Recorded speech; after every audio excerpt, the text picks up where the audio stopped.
On the 3rd of March 1974, the worst aviation disaster the world had ever seen at that time took place over the skies of France, when Turkish Airlines Flight 981 became involved in a horrific accident that would cost the lives of a significant number of passengers and crew. All of the terror that would ensue from this otherwise routine flight from Turkey to England was the result of mistakes when inspecting the aircraft before takeoff. And today, we aim to take you into the heart of this grisly story, examining what exactly caused the incident and what those final moments were like for the poor folk trapped on board. In today's video, we will be exploring the disaster that cut short a flight carrying hundreds of terrified individuals through the air. Join us as we explore the final takeoff and ultimate fate of Turkish Airlines Flight 981.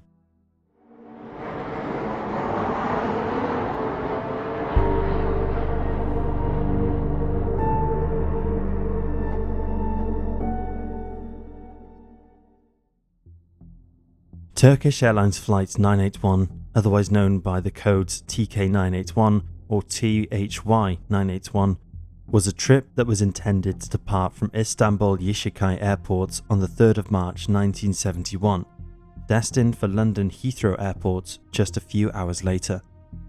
A brief stopover was intended at Paris's Orly Airport, where the McDonnell Douglas DC-10 aircraft and the crew piloting it could take a break, refuel, and allow for the exchange of passengers before continuing on to London. The plane in question, a DC-10 Series 10, was initially constructed in Long Beach, California, and had been leased to Turkish Airlines as a commercial aircraft, seating up to 345 passengers. Interestingly, the plane in question was not even originally supposed to be leased to Turkish Airlines, having been initially reserved for Japan's All Nippon Airlines.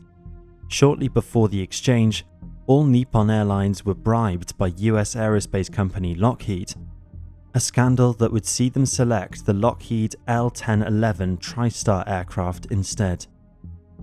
The morning of the 3rd of March rolled around, and passengers headed to the gate to board Turkish Airlines Flight 981, which departed at 07:57 Turkish time. On this first leg of the flight, 167 passengers boarded the plane, alongside 11 crew members occupying the cockpit and cabin. Their pilot was Nejat Berkoz, a 44-year-old experienced captain with around 7,000 flight hours to his name. Alongside him sat Oral Uluzman, his first officer, with over 5,500 hours of experience in the air under his belt, alongside their flight engineer, Erhan Ozer, who had spent just over 2,000 hours in the air. This was a routine flight with an experienced crew, and one which, for the first leg of the journey, went off without a hitch. Just over 4 hours after taking flight from Istanbul, Turkish Airlines Flight 981 landed safely for their layover in Orly International Airport, Paris.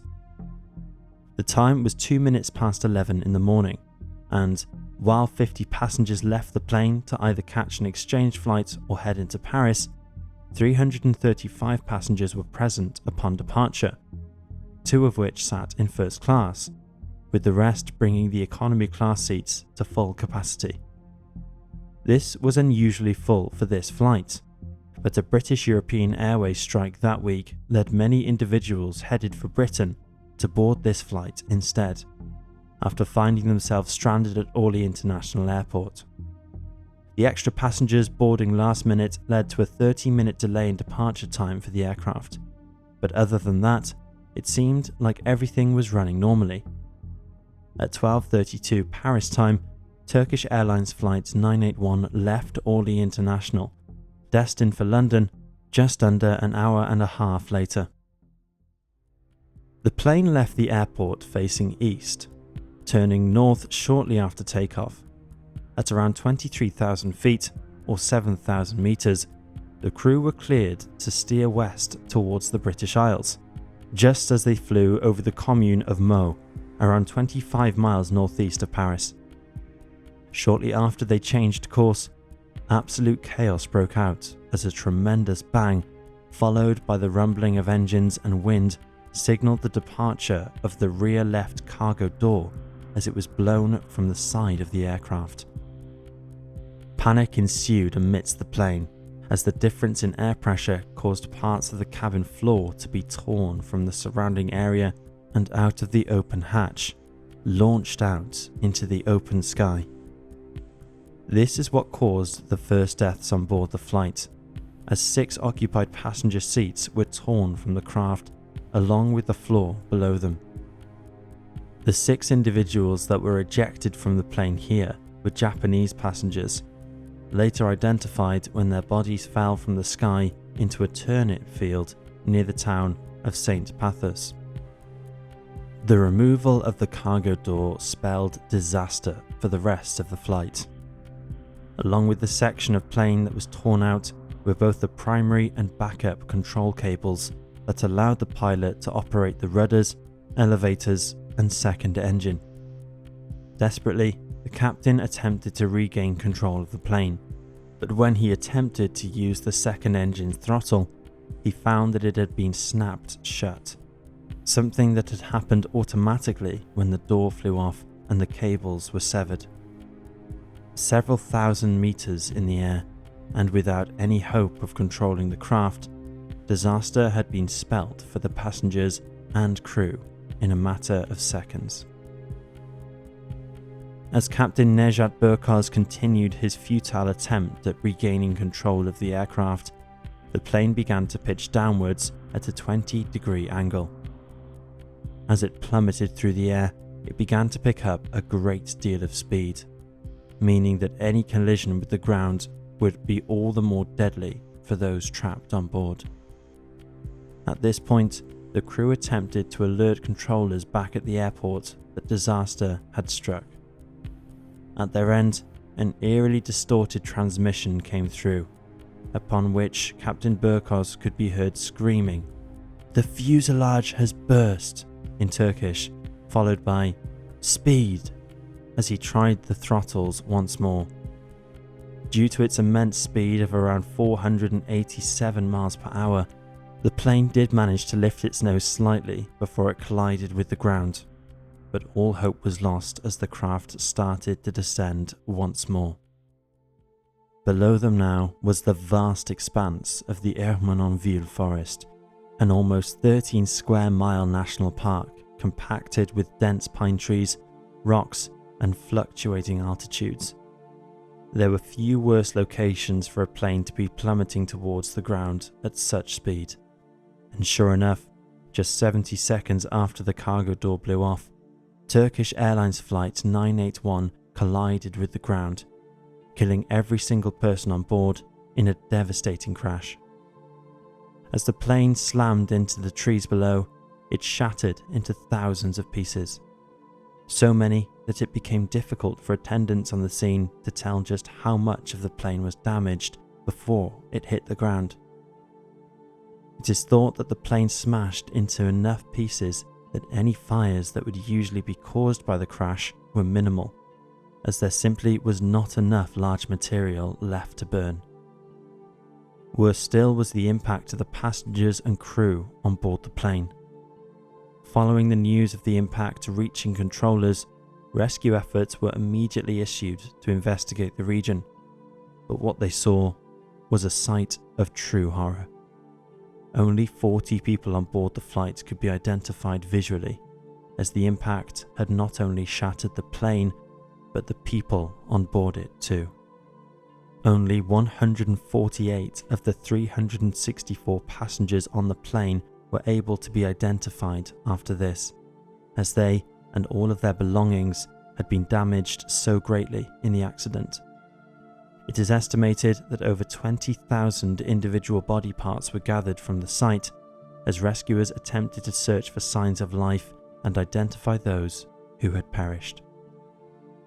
After rescue attempts proved useless and efforts were made to identify those who had died in the crash, it was discovered that, from those identified, 21 nationalities were present on board that day.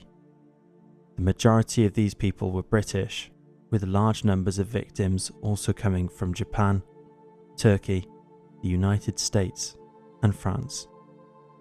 Some of those on board included various faces in the public eye, including John Cooper from the UK, who had previously won Olympic silver medals for hurdles and relay, Jim Conway from the UK, the General Secretary of the British Amalgamated Engineering and Electrical Union, and members of an amateur rugby team from Bury St Edmunds in the UK. They had been playing in a Five Nations match against a team in France, and tragically did not make it back to England.